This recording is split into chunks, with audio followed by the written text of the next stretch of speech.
दोस्तों, हम में से बहुत से लोग पानी को इतना साधारण समझते हैं कि हमें ऐसा लगता है कि जब हम चाहें, जैसा चाहें और जितना चाहें, उतनी मात्रा में पानी को पी सकते हैं। लेकिन ये बिल्कुल गलत है, क्योंकि पानी दिखने में जितना साधारण दिखता है, ये उतना ही महत्वपूर्ण है। यह हमारे शरीर में सभी अंगों को ठीक तरीके से काम करने के लिए, शरीर में बनने वाले जहरीले पदार्थों को बाहर निकालने के लिए होता है। पैर से लेकर त्वचा तक और वजन बढ़ाने से लेकर वजन को घटाने तक पानी एक बहुत बड़ी भूमिका निभाता है।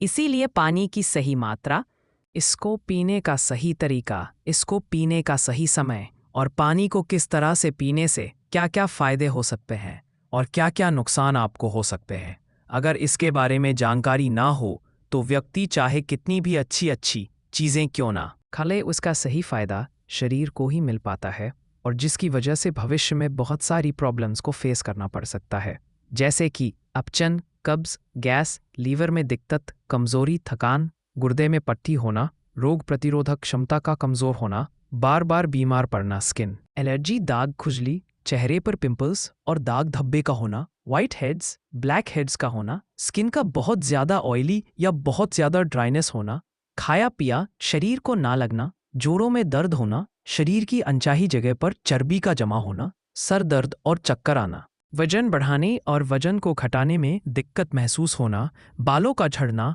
और रातों को नींद नहीं आना जैसी कई भयंकर बीमारियां सिर्फ पानी को गलत तरीके से पीने से आपको हो सकती है। इसलिए आज इस वीडियो में हम जानेंगे कि हमारे लिए पानी इतना ज़रूरी क्यों है और इसका हमारे शरीर में क्या काम है और एक दिन में कम से कम और ज़्यादा से ज़्यादा कितनी मात्रा में पानी पिया जा सकता है, और अगर शरीर में पानी की कमी हो जाए तो इसका किस तरह से पता लगाया जा सकता है। एक बार में कितना गिलास पानी पीना चाहिए और किस तरह से पानी को पीना चाहिए, पानी कब कब पीना चाहिए और पानी कब कब नहीं पीना चाहिए, यानी पानी पीने का सही तरीका क्या है, किस तरह का पानी पीना चाहिए, जैसे ठंडा या फिर नॉर्मल या फिर गर्म, और पानी वजन बढ़ाने और वजन को घटाने में किस तरह से मदद करता है। इस सभी के बारे में आज हम इस कहानी में जानेंगे और समझने वाले हैं। इसीलिए इस कहानी को बड़े ही ध्यानपूर्वक सुने। एक बार एक गुरु जो आयुर्वेद के बहुत बड़े झाता थे, एक गांव में उपदेश दे रहे थे। वह लोगों को स्वास्थ्य से जुड़ी समस्याओं के बारे में बता रहे थे, उन्हें समझा रहे थे कि हमें अपने स्वास्थ्य को ठीक रखने के लिए किन किन नियमों का पालन करना चाहिए, क्योंकि हमारी कुछ छोटी छोटी सी गलतियां ही हमारे लिए बहुत बड़ी गंभीर बीमारियां पैदा कर देती है। फिर वो हमारे लिए बहुत बड़ी गंभीर बीमारियां पैदा कर देती है। फिर वो गुरु सभी से कहते हैं, जैसे कि आप लोग पानी को बहुत ही साधारण समझते हैं, लेकिन अगर आप इसका गलत तरीके से इस्तेमाल करते हैं तो यह आपके शरीर में जानलेवा बीमारियां पैदा कर सकता है। उन गुरु की ऐसी बातें सुनकर सभा में से एक युवक खड़ा होता है और बोला कि गुरुदेव, भला पानी पीने से गर्म बीमारियां कैसे हो सकती है? पानी तो जीवन का आधार है, इसके बिना तो मनुष्य जीवित भी नहीं रह सकता। उस युवक की बात सुनकर उस युवक से गुरुजी कहते हैं कि बेटा, पानी पीने से कोई बीमार नहीं होता है। पानी को गलत तरीके से पीने से शरीर में बहुत सारी बीमारियां उत्पन्न हो सकती है और आपको इसका पता भी नहीं चलता है। फिर वह गुरु सभी सभा को संबोधित करते हुए कहते हैं कि आज मैं आपको पानी से संबंधित छोटे छोटे से नियम बताऊंगा, जिन्हें अपनाकर आप जीवन भर स्वस्थ रहेंगे और आपको भविष्य में कभी कोई बीमारी नहीं होगी। आप इन नियमों को 12 दिन अपना कर देखना, आपको अपने शरीर में चमत्कारिक परिवर्तन नजर आएंगे। फिर वह गुरु सबसे कहते हैं कि हमारे शरीर के लिए पानी इतना ज़रूरी क्यों है। देखो, हमारे शरीर में 60 से 70% पानी होता है, और जो हमारे द्वारा पिए गए पानी का इस्तेमाल हमारे शरीर के अंग जैसे किडनी, लीवर, फेफड़े, पाचन तंत्र और लगभग शरीर के सभी अंग करते हैं, सभी को ठीक से काम करने के लिए। और सबसे ज़्यादा हमारे शरीर की कोशिकाओं को जिंदा रखने में पानी का बहुत बड़ा योगदान है। फिर वह गुरु उन सभी को कहते हैं कि सबसे पहले अब हम यह जानते हैं कि दिन भर में कम से कम कितना पानी और कम से कम कितना ज़्यादा पानी पिया जा सकता है, और अगर आपके शरीर में पानी की कमी हो गई है तो उसका कैसे पता करें। देखो, शरीर में पानी की कमी होते ही पेशाब का जो रंग है वह पीला पड़ना शुरू हो जाता है। पाचन शक्ति कमजोर होने लगती है, चेहरे और शरीर की त्वचा धीरे धीरे बेजान और ढीली पड़ने लगती है। और शुरू में ही पानी पीने के सही तरीके पर ध्यान नहीं दिया जाए तो यह लक्षण भविष्य में गंभीर बीमारियों को न्योता देते हैं। इसीलिए हर दिन एक निश्चित मात्रा में पानी का पीना बहुत ज़रूरी है। देखो, अब मैं आपको बताता हूँ कि दिन भर में पानी कितना पीना चाहिए और पानी किस तरह का होना चाहिए, यानी गर्म से काम करने के लिए और सबसे ज़्यादा हमारे शरीर की कोशिकाओं को जिंदा रखने में पानी का बहुत बड़ा योगदान है। फिर वह गुरु उन सभी को कहते हैं कि सबसे पहले अब हम यह जानते हैं कि दिन भर में कम से कम कितना पानी और कम से कम कितना ज़्यादा पानी पिया जा सकता है। और अगर आपके शरीर में पानी की कमी हो गई है तो उसका कैसे पता करें। देखो, शरीर में पानी की कमी होते ही पेशाब का जो रंग है वह पीला पड़ना शुरू हो जाता है, पाचन शक्ति कमजोर होने लगती है, चेहरे और शरीर की त्वचा धीरे धीरे बेजान और ढीली पड़ने लगती है। और शुरू में ही पानी पीने के सही तरीके पर ध्यान नहीं दिया जाए तो यह लक्षण भविष्य में गंभीर बीमारियों को न्योता देते हैं। इसीलिए हर दिन एक निश्चित मात्रा में पानी का पीना बहुत ज़रूरी है। देखो, अब मैं आपको बताता हूँ कि दिन भर में पानी कितना पीना चाहिए और पानी किस तरह का होना चाहिए, यानी गर्म, ठंडा या फिर नॉर्मल। देखो, उसके लिए हमें यह जानना होगा कि पानी में क्या क्या होता है और ये कौन कौन सी प्रॉब्लम में फायदा आपको पहुंचा सकता है।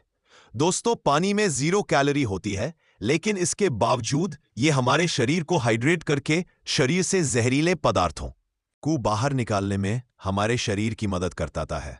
ये हमारी त्वचा को साफ करता है, दिमाग की शक्ति को बढ़ाता है, पाचन क्रिया को ठीक करता है, आंखों की रोशनी, हड्डियों की मजबूती और लगभग हमारे शरीर के सभी अंगों को ठीक तरीके से काम करने में बहुत मदद करता है।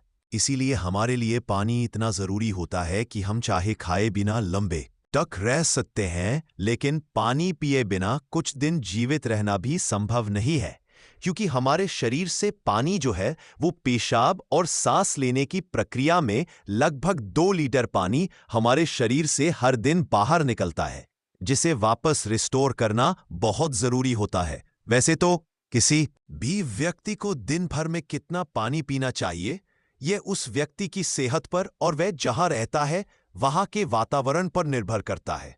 उस जगह का मौसम कैसा है, उसका वजन क्या है और उसकी फिजिकली एक्टिविटी पर यह निर्भर करता है। लेकिन एक सामान्य व्यक्ति को दिन भर में 2.5 से 3 लीटर पानी जरूर पीना चाहिए, जो कि लगभग 8 से 12 गिलास होता है, और गर्मी के मौसम में ज्यादा पसीना निकलता है। इसीलिए पानी की थोड़ी मात्रा आप बढ़ा सकते हैं, और जो लोग एक्सरसाइज करते हैं उन्हें भी आम लोगों के मुकाबले थोड़ा ज्यादा पानी पीना चाहिए, क्योंकि शरीर में पानी की जो कफ है वह ज्यादा मात्रा में होती है। फिर वह गुरु उन सभी से कहते हैं कि अब सवाल यह उठता है कि आप जरूरत से ज्यादा पानी पी लेते हैं तो उससे शरीर में क्या प्रॉब्लम होती है। तो ध्यान से सुनो, उसका जवाब है कि कोई भी चीज बहुत ज्यादा नुकसान देती है। ज्यादा मात्रा में पानी पीने से हमारी किडनी का काम बढ़ जाता है और खून में सोडियम का लेवल कम होने के चांस बहुत ज्यादा होते हैं। लेकिन ऐसा बहुत कम होता है, क्योंकि अक्सर लोग उतना भी पानी नहीं पी पाते हैं जितना पानी उनको पीना चाहिए। लेकिन नुकसान तो तब होता है जब कोई व्यक्ति 5 या 6 लीटर पानी पी जाता है। देखो, एक बार में कितना गिलास पानी पीना चाहिए और किस तरह का पानी आपको पीना चाहिए, इसे ध्यान से सुनो। सब लोगों को लगता है कि पानी को जब चाहे, जैसे चाहे, जितना चाहे पी सकते हैं, लेकिन ऐसा सोचना बिल्कुल गलत है, क्योंकि एक ही तरीके के पानी को अलग अलग तरीके 2003 से पीने से शरीर पर अलग अलग प्रकार के प्रभाव होते हैं। इसीलिए पानी हमेशा बैठकर और धीरे धीरे पीना चाहिए, जैसे कि पानी को मुंह में रखकर 4 से 5 सेकंड के लिए उसे मुंह में इधर उधर घुमाए और फिर निगले। ऐसा करने से हमारे मुंह में मौजूद लार, जो कि सारियरमा होती है, वो पेट में जाकर पेट की अम्लता को शांत करती है, जिससे पाचन शक्ति को बढ़ाने में बहुत मदद मिलती है। और जब आप खड़े होकर जल्दी जल्दी पानी को पीते हैं तो उसे हमारी किडनी उसे ठीक से फिल्टर नहीं कर पाती है, और जब जब हम मुंह से हटकर डायरेक्ट बोतल से पानी पीते हैं तो पानी के साथ साथ बाहर मौजूद बहुत सारी गैस भी हमारे शरीर में प्रवेश कर जाती है। जिससे कि भविष्य में जोड़ों का दर्द होने के चांस बहुत ज्यादा बढ़ता है। इसीलिए पानी हमेशा बैठकर और धीरे धीरे से 4-5 सांस में पीना चाहिए और एक बार में 1 या 1.5 गिलास पानी ही पीना चाहिए, या जितनी प्यास हो उतना ही पानी आपको पीना है, क्योंकि एक ही बार में बहुत ज्यादा पानी पीने से किडनी उसे ठीक तरीके से फिल्टर नहीं कर पाती है और पानी हमारे शरीर में इस्तेमाल हुए बिना ही पेशाब के जरिए शरीर से बाहर निकल जाता है, उसका हमारे शरीर में इस्तेमाल नहीं हो पाता है। फिर गुरु उन सभी से कहते हैं कि अब आप लोग यह जानो कि पानी कैसा होना चाहिए, गर्म, ठंडा या नॉर्मल। देखो, कोई भी बहुत ज्यादा ठंडी चीज अगर हम खाते हैं या फिर पीते हैं तो हमारा शरीर पहले उसे गर्म करता है और फिर उसे काम में लेता है। पानी के साथ भी कुछ ऐसा ही होता है। जब हम फ्रिज में रखा कोई ठंडा पानी पी लेते हैं तो हमारे पेट में वह पहले गर्म होता है और फिर काम में आता है। जब तक इस प्रक्रिया में बहुत सारी एनर्जी वेस्ट हो जाती है और हमारे शरीर को भी इस पानी को इस्तेमाल में लाने के लिए तब तक इंतजार करन पड़ता है, जब तक कि ये पानी जो है पेट में पड़ा पड़ा गर्म ना हो जाए। और साथ ही साथ ठंडा पानी हमारे द्वारा खाए गए खाने को बहुत ही ज्यादा सख्त बना देता है, जिससे कि पाचन क्रिया बहुत धीमी पड़ जाती है और कब्ज होने की समस्या बहुत ज्यादा बढ़ जाती है। इसीलिए पानी हमेशा नॉर्मल या हल्का गर्म पानी पीना चाहिए, क्योंकि हल्के गर्म पानी को हमारा शरीर तुरंत काम में लेता है और हमारे द्वारा खाए गए खाने को तोड़ने में भी हल्का गर्म पानी जो है वह बहुत मदद करता है, जिससे पाचन शक्ति बढ़ती है और पेट भी खुलकर साफ होता है। फिर गुरु उन सभी से कहते हैं कि अब आप लोग ये जाने कि पानी कब कब पीना चाहिए और कब कब नहीं पीना चाहिए।